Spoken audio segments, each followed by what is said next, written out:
لله رب العالمين الرحمن الرحيم مالك يوم الدين إياك نعبد وإياك نستعين اهدنا الصراط المستقيم صراط الذين أنعمت عليهم غير المغضوب عليهم ولا الضالين آمين. وقفينا على آثارهم بعيسى ابن مريم مصدقا لما بين يديه من التوراة وآتيناه الإنجيل فيه هدى ونور ومصدقا لما بين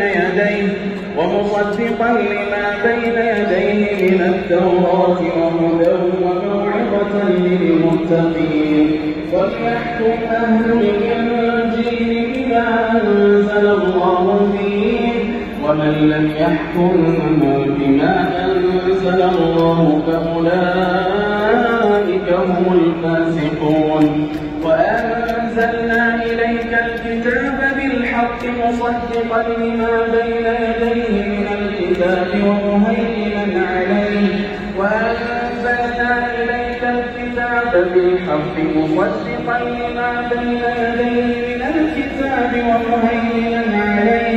فاحكم بينهم بما أنزل الله ولا تتبع أهواءهم عما جاءك من الحق لكل جعلنا منكم شرعة ومنهاجا ولو شاء الله لجعلكم أمة واحدة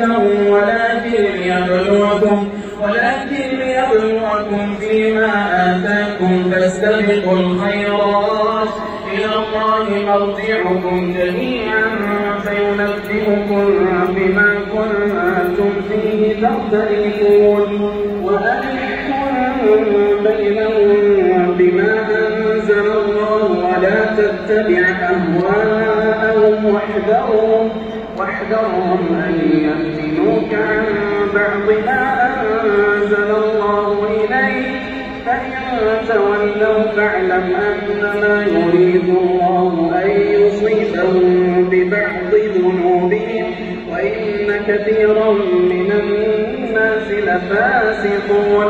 أفحكم الجاهلية يبغون ومن أحسن من الله حكما لقوم يوقنون. يا أيها الذين آمنوا لا تتخذوا اليهود والنصارى أولياء بعضهم أولياء بعض ومن يتولهم منكم فإنه منهم إن الله لا يهدي القوم الظالمين.